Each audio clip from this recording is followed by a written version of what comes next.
എന്തായിരുന്നു ശബരിമലയിലെ സ്ത്രീ പ്രവേശനം അനുവദിച്ച കോടതി വിധി വരുന്നതിനു മുൻപും വന്നപ്പോഴുമുള്ള RSSന്റെയും BJPയുടെയും കോൺഗ്രസിന്റെയും നിലപാട്? ശബരിമലയിലെ സ്ത്രീ പ്രവേശനത്തിനു വേണ്ടി ശക്തമായ നിലപാട് സ്വീകരിച്ചവരാണ് RSS കേന്ദ്ര നേതൃത്വം അത് പലപ്പോഴും പരസ്യമായി പറയുകയും ചെയ്തിട്ടുള്ളതാണ്. അതിനുവേണ്ടി ക്യാമ്പയിൻ നടത്തുകയും എഴുതുകയും ചെയ്തവരാണ് കെ സുരേന്ദ്രനും രാജഗോപാലും ഉൾപ്പെടെയുള്ള BJP നേതാക്കൾ. ലഹന ഫാത്തിമയോടൊപ്പം പോലും ക്യാമ്പയിൻ നടത്തിയ വ്യക്തിയാണ് കെ സുരേന്ദ്രൻ എന്നുള്ളത് കൂടി ഓർക്കണം. ശബരിമല വിഷയം കോടതിയിൽ വിധിയായി വന്നപ്പോൾ അതിനെ സർവാത്മന സ്വാഗതം ചെയ്യുകയാണ് RSS ചെയ്തത്. എല്ലാ സ്ത്രീകൾക്കും മല ചവിട്ടാമെന്ന വിധിയെക്കുറിച്ചുള്ള വാർത്ത വളരെ ആഹ്ലാദത്തോടെയാണ് ജന്മഭൂമി പോലും വന്നു കൊടുത്തത്. രാഹുൽ ഗാന്ധിയും പ്രിയങ്ക ഗാന്ധിയും വിധിയെ സ്വാഗതം ചെയ്യുകയും വിധി നടപ്പാക്കണമെന്നാവശ്യപ്പെടുകയും ചെയ്തു. പിന്നെ എപ്പോഴാണ് RSSന്റെയും കോൺഗ്രസിന്റെയും നിലപാട് മാറുകയും ഒന്നാവുകയും ചെയ്തത്? ജനകീയമായി പോവുകയായിരുന്ന പിണറായി സർക്കാരിനെതിരെ നടത്താൻ പറ്റുന്ന കലാപ സാധ്യത കണ്ടപ്പോഴാണ് RSSും കോൺഗ്രസും ഒത്തുചേരുകയും ശബരിമലയിലെ നിലപാട് മാറ്റി കലാപം നടത്തുവാൻ ശ്രമിച്ചത്. കൊടി പിടിക്കാതെ RSS പരിപാടിയിൽ പങ്കെടുക്കാൻ കോൺഗ്രസുകാരോട് ചെന്നിത്തല ഉൾപ്പെടെയുള്ള നേതാക്കൾ തന്നെ ആവശ്യപ്പെട്ടു. നാരങ്ങ വെള്ളം കലക്കി ലീഗും കൂടെ കൂടി. ഇതെല്ലാം നമുക്ക് മുന്നിലുള്ള സത്യങ്ങളാണ്. എന്തായിരുന്നു ശബരിമലയിലെ സ്ത്രീ പ്രവേശനത്തെക്കുറിച്ച് പിണറായി സർക്കാർ കോടതിയിൽ കൊടുത്ത സത്യവാങ്മൂലം? ഭരണഘടനയിലെ സ്ത്രീ സമത്വം അംഗീകരിക്കുന്നവരാണ് LDF സർക്കാർ എന്നും, എന്നാൽ ശബരിമലയിൽ തീരുമാനമെടുക്കേണ്ടത് സർക്കാർ അല്ല എന്നും, ഈ കാര്യത്തിൽ ഹിന്ദുമതത്തിലുള്ള പണ്ഡിതന്മാരുടെ അഭിപ്രായം സ്വരൂപിച്ച് അവരുടെ നിലപാടനുസരിച്ചായിരിക്കണം സ്ത്രീ പ്രവേശനം വേണോ വേണ്ടയോ എന്ന് തീരുമാനിക്കേണ്ടത് എന്നും, സ്ത്രീ പ്രവേശനം വേണ്ട എന്നാണ് സുപ്രീം കോടതി തീരുമാനിക്കുന്നതെങ്കിൽ ആ വിധിയും നടപ്പാക്കുമെന്നുമാണ് പിണറായി സർക്കാർ സുപ്രീം കോടതിയിൽ കൊടുത്ത സത്യവാങ്മൂലത്തിൽ പറയുന്നത്. ആ നിലപാടിൽ നിന്ന് സർക്കാർ പിറകോട്ട് പോയോ? ആ നിലപാടിൽ നിന്ന് ഒരു ഇഞ്ച് പോലും സർക്കാർ അങ്ങോട്ടോ ഇങ്ങോട്ടോ മാറിയിട്ടില്ല. നിലവിൽ ശബരിമലയിലെ കേസ് സുപ്രീം കോടതി ഭരണഘടനാ ബെഞ്ച് പരിഗണിക്കുകയാണ്. ആ വിധി എന്തു തന്നെയാണെങ്കിലും അത് നടപ്പാക്കുമെന്നാണ് ഇപ്പോഴും സർക്കാർ നിലപാട്. പിന്നെ എന്തുകൊണ്ടാണ് NSS ഇപ്പോൾ സർക്കാർ അനുകൂല നിലപാട് സ്വീകരിക്കുകയും BJPയെയും കോൺഗ്രസിനെയും തള്ളിപ്പറയുകയും ചെയ്യുന്നത്? സർക്കാർ സ്വീകരിച്ച നിലപാടാണ് ശരിയായ നിലപാട് എന്ന് NSS ഇപ്പോൾ തിരിച്ചറിഞ്ഞു എന്ന് മാത്രമല്ല, വോട്ട് ബാങ്ക് രാഷ്ട്രീയത്തിനു വേണ്ടി വിധി വരുന്നതുവരെയും വിധി വന്നതിന് ശേഷവും സ്വീകരിച്ച നിലപാട് തിരുത്തുകയാണ് കോൺഗ്രസും RSSും ചെയ്തത് എന്നുള്ള കാര്യവും അവർ തിരിച്ചറിഞ്ഞു. ശ്രീധരൻപിള്ള പറഞ്ഞതുപോലെ സുവർണാവസരം മുതലെടുക്കുകയായിരുന്നു കോൺഗ്രസും BJPയും എന്നുള്ള കാര്യവും അവർക്ക് മനസ്സിലായി എന്നു മാത്രം. ഇനി ഒരു കാര്യം കൂടി ചോദിക്കട്ടെ. ശബരിമലയ്ക്ക് വേണ്ടി പ്രവർത്തിച്ചത് LDF ആണ് എന്ന് പറയുന്നത് എന്തുകൊണ്ടാണ്? പിണറായി സർക്കാർ ശബരിമലയ്ക്ക് വേണ്ടി മാത്രം ചെലവഴിച്ചത് 2000 കോടി രൂപയ്ക്ക് മുകളിലാണ്. ഒരു നയാ പൈസ പോലും BJP ഭരിക്കുന്ന കേന്ദ്ര സർക്കാർ ഇതുവരെ ശബരിമലയ്ക്ക് കൊടുത്തിട്ടില്ല. ശബരിമലയ്ക്ക് മാത്രമല്ല, കോവിഡ് കാലത്ത് പടുതിരി കത്താത്ത പല അമ്പലങ്ങളും താങ്ങി നിർത്തിയത് പിണറായി സർക്കാരാണ് എന്ന കാര്യവും NSS തിരിച്ചറിഞ്ഞു. കോവിഡ് കാലത്ത് മാത്രം 100 കോടി രൂപയാണ് പിണറായി സർക്കാർ അമ്പലങ്ങൾക്ക് സഹായം കൊടുത്തത്. ഇനിയാണ് പ്രധാന ചോദ്യം. പുരോഗമന നിലപാട് സ്വീകരിക്കുന്ന CPM പോലുള്ള ഒരു പാർട്ടി ശബരിമലയിലെ സ്ത്രീ പ്രവേശന വിഷയത്തിലെടുക്കുന്ന നിലപാട് ശരിയാണോ? സ്ത്രീ പുരുഷ സമത്വം CPM ഉൾപ്പെടെയുള്ള ഇടതുപക്ഷ കക്ഷികൾ എന്നും ഉറക്കെ പറയുന്ന മുദ്രാവാക്യമാണ്. ശബരിമലയിലും മറിച്ചൊരു നിലപാട് CPMനില്ല. പക്ഷേ അത് ആ സമുദായത്തിൻ്റെ ഉള്ളിൽ തന്നെ സ്വാഭാവികമായി ഉയർന്നു വന്ന് നടപ്പാക്കേണ്ടതാണ് എന്നുള്ള അഭിപ്രായമാണ് CPMനുള്ളത് എന്നും ആ നിലപാട് തന്നെയാണുള്ളത്. ശബരിമലയിൽ സ്ത്രീകളെ പ്രവേശിപ്പിക്കാൻ CPM തീരുമാനിച്ചിട്ടില്ല എന്നും, അങ്ങനെ തീരുമാനിച്ചാൽ ആയിരക്കണക്കിന് സ്ത്രീകൾ ഒഴുകിയെത്തുമെന്നും പറഞ്ഞുകൊണ്ട് അന്നത്തെ സെക്രട്ടറി ആയിരുന്ന സഖാവ് കോടിയേരി ബാലകൃഷ്ണൻ ഇക്കാര്യം വളരെ വ്യക്തമായി ചൂണ്ടിക്കാട്ടിയിട്ടുമുണ്ട്. CPMന്റെ നിലപാട് തിരിച്ചറിയുകയും കേരളം കത്തിക്കാൻ വേണ്ടി ഇരുമുടി കെട്ടുപോലും നിലത്തെറിഞ്ഞ ആളുകളെ ഒഴിവാക്കുകയും ചെയ്യുന്ന തരത്തിലുള്ള മറുപടിയാണ് 2021 നിയമസഭാ തെരഞ്ഞെടുപ്പിൽ കേരളത്തിലെ ജനങ്ങൾ നൽകിയത്. കാലം കഴിയുമ്പോൾ അന്നു തെറ്റിദ്ധരിച്ചവർ പോലും സർക്കാർ നിലപാട് ശരിയാണ് എന്ന് തിരിച്ചറിയുമ്പോൾ കോൺഗ്രസും BJPയും ഭയക്കുന്നു എന്നുള്ളത് സ്വാഭാവികമാണ്. സമദൂരമാണോ ശരിദൂരമാണോ ശരിയെന്ന് ചോദിച്ചാൽ ഞാൻ ശരിദൂരമാണ് ശരിയെന്ന് പറയുന്ന ഒരാളാണ്. കാരണം സമദൂരത്തിൻ്റെ അർത്ഥം എന്താ? എല്ലാവരോടും സമഭാവനയോടുകൂടി പോകുക എന്നുള്ള അർത്ഥത്തിലല്ല. അവിടെ ഒരു ശരിയുണ്ടെങ്കിൽ ആ ശരീനെ മാറ്റി വെച്ചിട്ട് സമദൂരത്തിൽ പോകണമെന്നുണ്ടോ? അങ്ങനെയില്ലല്ലോ. അപ്പോൾ ശരിദൂരത്തിലല്ലേ പോകണ്ടേ? ഞാൻ പറയും എല്ലാം ഈക്വലാണ്. ഇപ്പോൾ കോൺഗ്രസും BJP CPM ഒക്കെ ഈക്വലാണെങ്കിൽ നമുക്ക് സമദൂരമൊക്കെ എടുത്തിട്ട് പോകാം. കാരണം എല്ലായിടത്തുനിന്നും ഒരേ അനുഭവമാണല്ലോ കിട്ടാൻ പോകുന്നത്. ഇപ്പോൾ ആ രണ്ട് വിഭാഗം ഇല്ല. ഇപ്പോൾ ഒരു ശരിദൂരം മാത്രമേ ഉള്ളൂ. അപ്പോൾ ആ ശരിദൂരം എടുത്തിട്ട് പോകാന്നുള്ളതാണ് സുകുമാരൻ നായർ ചെയ്യുന്നതെന്നുള്ളതാണ് എൻ്റെ അഭിപ്രായം. ഇപ്പം ഞാൻ പറയാം, ശബരിമല ആയി ബന്ധപ്പെട്ടാണല്ലോ ഇപ്പം ഈ പറഞ്ഞ പ്രശ്നങ്ങളെല്ലാം ഉണ്ടായത്, ഈ ചർച്ചകൾ മുഴുവൻ ഉണ്ടായത്. ഒരു സംശയം ചോദിച്ചോട്ടെ, ഈ ശരി ദൂരത്തിൽ കുറച്ച് ദൂരം മുന്നോട്ട് പോയി കഴിയുമ്പോഴത്തേക്കും തിരിച്ചു വരണം തോന്നിയാലോ? അപ്പോൾ ശരി പോയാൽ അവിടെ നിർത്തും. അങ്ങനെയാണ് നിർത്തിയിട്ടത്. താക്കോൽ സ്ഥാനം അങ്ങനെ ഉണ്ടായതാണോ? ഏതായാലും ശരിയാണല്ലോ, ഏതെങ്കിലും ശരിയിലേക്കാണോ ഞാൻ ചോദിക്കുന്നത്, താക്കോൽ സ്ഥാനത്തിനൊക്കെ തീരുമാനം എടുത്തത് എങ്ങനെയാ? അതാണ് ശരി ദൂരത്തിൽ കൂടെ പോകുമായിരുന്നു. അവിടെ ചെന്നപ്പം ഇതാണ് അവസ്ഥ എന്ന് മനസ്സിലായി. അപ്പോൾ അവിടെ ഇട്ടിട്ട് പോകുന്നു. ഇപ്പം എന്ത്, ആ ശരി ദൂരം വിട്ടിട്ട് നല്ല ശരി ദൂരത്തിൽ കൂടെ പോകുന്നു എന്നുള്ളതാണ്. ഇത്രയും നാളും ശരി ദൂരത്തിൻ്റെ കൂടെ വന്നിട്ടില്ലല്ലോ. ഇപ്പം നല്ല ശരി ദൂരം ഇതാണെന്ന് മനസ്സിലാക്കുന്നു, അതിൻ്റെ ഒപ്പം വരിക എന്നുള്ളതാണ്. അല്ല, ഞാൻ പറഞ്ഞു ഒന്ന് പൂർത്തീകരിച്ചോട്ടെ. അപ്പം ഈ ശബരിമലയുമായി ബന്ധപ്പെട്ട കാര്യങ്ങളാണല്ലോ പ്രശ്നം. ശബരിമലയിൽ എന്താണ് NSSന് അനുകൂലിക്കാൻ പറ്റാത്ത കുറേ കാര്യങ്ങളുണ്ടായിരുന്നു ആ കാലയളവിൽ. അതിനവർ അംഗീകരിച്ചിട്ടില്ല, ശക്തമായി സമരം നടത്തിയിട്ടുണ്ട്. ഇപ്പോൾ എന്താണ്, ഇപ്പം ശബരിമലയുടെ ഉന്നമനത്തിന് വേണ്ടിയിട്ടും ശബരിമലയുടെ വികസനത്തിന് വേണ്ടിയിട്ടും വലിയ രീതിയിൽ പദ്ധതികൾ നടപ്പിലാക്കുന്ന സർക്കാരിൻ്റെ ഒപ്പം നിൽക്കുക എന്നുള്ള നിലപാടാണ് സ്വീകരിച്ചത്. അപ്പോൾ എന്തായാലും അതിനെതിരെ ഒരു വികാരം ഉണ്ടാവുമല്ലോ. കാരണം NSSൽ CPM മാത്രമല്ലല്ലോ ഉള്ളത്, അവിടെ BJPക്കാരും കോൺഗ്രസ്സുകാരൊക്കെ ഉണ്ടാവും. അപ്പോൾ അവരെ സംബന്ധിച്ചിടത്തോളം അവരെ കൂടെ നിന്ന് അവരൊപ്പം നിന്നുകൊണ്ടിരുന്ന ഒരു സംവിധാനത്തിൻ്റെ അകത്ത് വേറൊരു ലെവലിലേക്ക് പോകുമ്പോൾ അതിൻ്റേതായ പ്രശ്നങ്ങളുണ്ടാവും എന്ന് വിചാരിച്ചിട്ട് ഈ ശരിദൂരത്തിനൊപ്പം പോകാതിരിക്കാൻ സുകുമാരൻ നായർ കഴിയുമോ? ഒരിക്കലും കഴിയില്ല. അപ്പോൾ അതിന് മുന്നേ പോയേ പറ്റുള്ളൂ. അപ്പോൾ കേരളത്തെ സംബന്ധിച്ചിടത്തോളം, ഹിന്ദു സംഘടനകളെ സംബന്ധിച്ചിടത്തോളം, ഹിന്ദു മതവിശ്വാസികളെ സംബന്ധിച്ചിടത്തോളം ഇടതുപക്ഷ സർക്കാരിൻ്റെ ഭാഗത്തുനിന്ന് അനുകൂലമായ നിലപാടുകളാണ് സ്വീകരിക്കുന്നത്. അതുകൊണ്ടാണ് SNDP കൂടെ നിൽക്കുന്നത്, അതുകൊണ്ടാണ് NSS കൂടെ നിൽക്കുന്നത്. ഇപ്പം ഞാൻ ചോദിക്കട്ടെ, ഇപ്പോൾ ഈ കോൺഗ്രസിൻ്റെ കൂടെയുള്ള ഹിന്ദു സംഘടനയുടെ പേരൊന്ന് പറയാമോ? ആരെങ്കിലും ഈ കോൺഗ്രസിന്റെ കൂടെ നിൽക്കുന്ന അല്ലെങ്കിൽ BJPന്റെ കൂടെ നിൽക്കുന്ന ഹിന്ദു സംഘടനയുടെ പേര് പറയാവോ? രാഷ്ട്രീയ പാർട്ടികൾ ഹിന്ദു സംഘടനകളെ പറയുമല്ലോ, ഒക്കെ പറയുമല്ലോ. ഇത്രയും നാളും അങ്ങനെയല്ലല്ലോ പറഞ്ഞുകൊണ്ടിരുന്നത്. ഇത്രയും നാൾ നേരെ തിരിച്ചല്ലേ.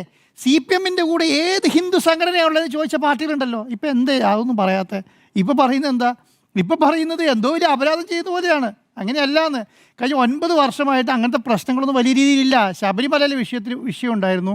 ആ കാര്യത്തിൽ നിന്ന് ആ കാര്യത്തിൻ്റെക്കാളും 5 ഇരട്ടി അപ്പുറം മാറ്റങ്ങൾ ശബരിമലയ്ക്ക് വരുത്താൻ വേണ്ടിയുള്ള ഗുണം ചെയ്തുകൊണ്ടിരിക്കുകയാണ്. അപ്പോൾ ഇങ്ങനെയുള്ള കാര്യങ്ങൾ മനസ്സിലാക്കുന്നതിനൊപ്പം ഇപ്പം എന്താണ് NSSനുമായി ബന്ധപ്പെട്ട് ഇപ്പോൾ സുകുമാരൻ നായർ ഇപ്പം എന്ത് നിലപാടാണ് ഈ കാര്യത്തിലൊക്കെ സ്വീകരിക്കേണ്ടത്? സർക്കാരിനെ ചീത്ത പറഞ്ഞുകൊണ്ടിരിക്കണോ?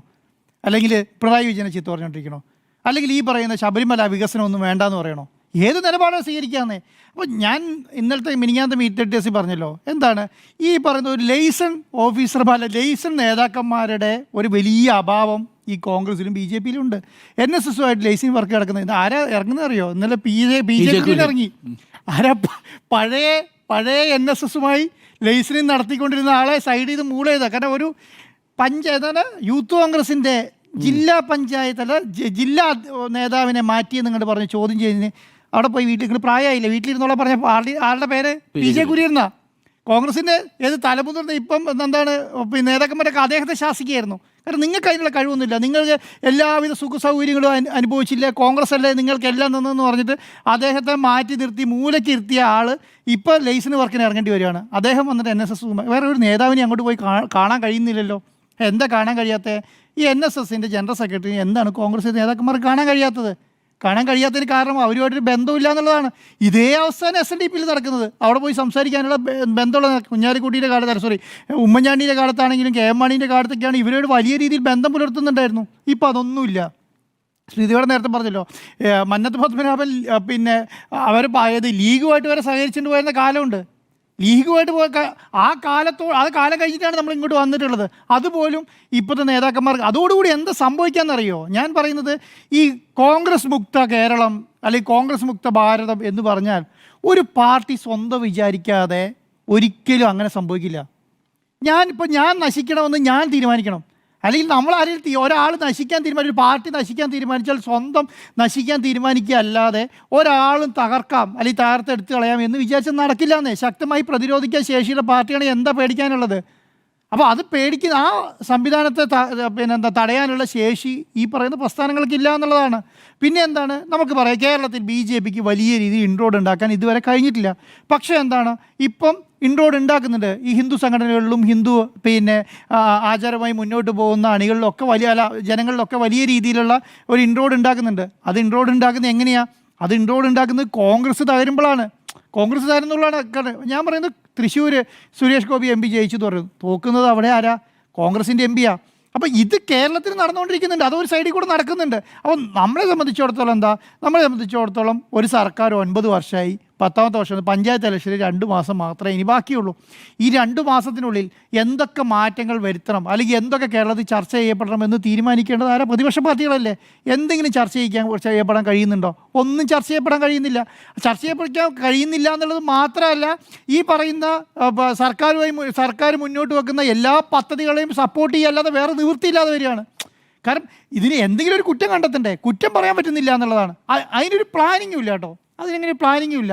അങ്ങനെ ഒരു സംവിധാനം. ഇനി 60 ദിവസമുണ്ട്. 60 ദിവസത്തിനുള്ളിൽ എത്ര നേതൃയോഗങ്ങൾ കോൺഗ്രസിൽ നടക്കുന്നുണ്ട്? BJPയിൽ കുറച്ചും കൂടെ നടക്കുന്നത് എനിക്ക് തോന്നുന്നത്.